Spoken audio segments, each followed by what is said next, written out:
Hi everyone, Phil Rogers and Lauren All here from Loan Market Edge.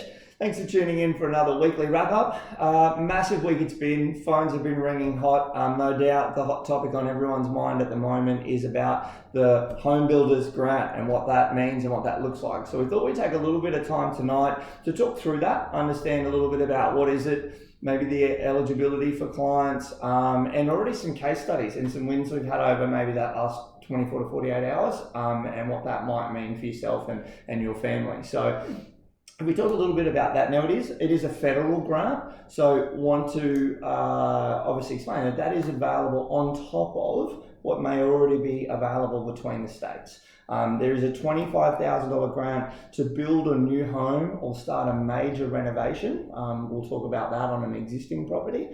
It is available to eligible first home buyers and owner occupiers, so just that it can't be for investors. But the great news there is you don't have to be a first home buyer to get access to it, which is really exciting. We must be entering into a building contract between June 4 and December 31, yes, because that could be a big run up there on New Year's Eve, 2020. So we've got about a 6-month window in there to get that up and running. Construction must be with a licensed builder and start within 3 months of that contractor sale. So again, there's a few things we're going to break down as we go through here that we've got to be ticking off the boxes as we go. And it is really available to anyone that successfully applies. There's no cap as such to what this is going to look like. So while they're sort of budgeting for, I think it was 600 or 700 million, they've talked around the figures, there is no cap. So we've really got that time frame in this example than the normal cap that they would put on the money. So Lauren, if you wanted to break down a little bit about maybe eligibility. Yeah, awesome. So just to expand on that a little bit further. So eligibility is you need to purchase in personal names. Okay, so it does exclude buying under a trust or a company.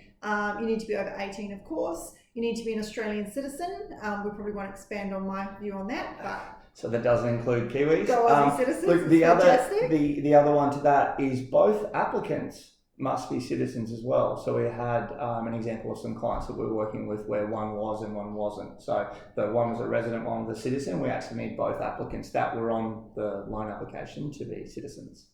Sorry to jump in. That's right. There are some income caps. Okay, so this is similar to the low deposit scheme. So if you're an individual, your income cap is $125,000 per year, and if you're a couple, then it's $200,000 per year. Yes, absolutely. You need to enter into a build contract between the 4th of June and the 31st of December, and there's a cap on the price point for the build or the property as well, which is $750,000. So that sits quite nicely for us in Queensland because that lines up with the current first home owners grant as well. So this the same level, which is great. That's probably what I've got for that. Okay. One of the other areas, I guess, where it's been really exciting, it's probably, to be fair, where the majority of the calls have been coming from is from the first home buyers in particular. So the ability to get into your first home with obviously quite a limited deposit. And we talk about Queensland, obviously every state's a little bit different, but we'll talk about some home ground here at the moment. And we go across some of the stuff that's available. So we've gone through the low deposit scheme, which is currently exhausted, but there are some... 1st of July. 1st of July, some new runs of those coming.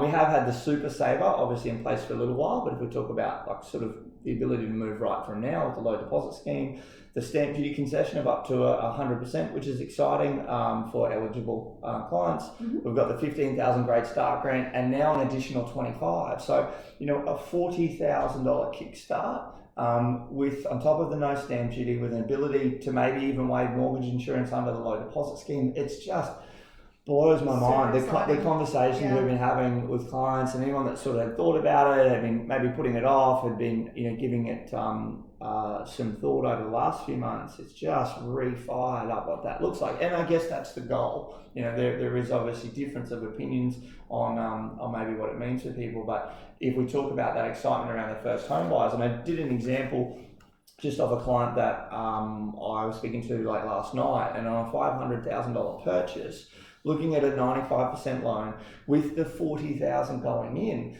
clients are literally only need available funds to cover costs. So we talk about maybe solicitors, rates, moving costs, etc. So it might be maybe $5,000, and here's clients that are paying well beyond this in relation to what their current rent is. On top of that, trying to save, and I've been working with these clients for almost 6 months now, and a really proud moment to sit down and rerun these numbers and know that they were up to sort of their 10 or 15 and they're well on way and they're doing all the right things. They followed every step.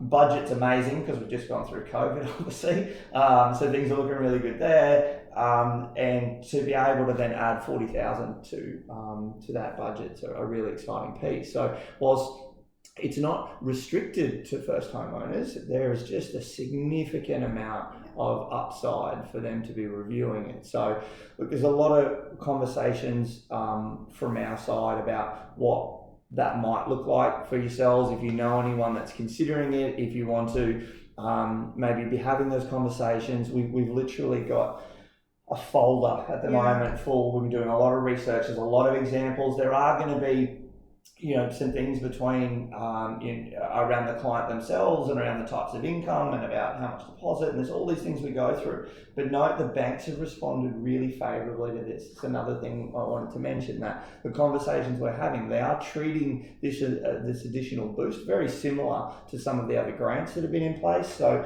it hasn't been met with any sort of kickback from the banks or any additional layers of policy or anything. Which is, hat off to the guys for really embracing it the way they have. Obviously it's very new, it's been released like that, so we are learning, the banks are learning, but all reports are saying that they're extremely sort of excited about it as well. So so hopefully that answers a heap of the questions. I just thought I'd just expand a little bit around, probably missed the renovation piece. So it is of course available as well if you do own your current home and you want to spend or need to spend around $150,000 in renovation. So you'll also get that $25,000 boost in for that.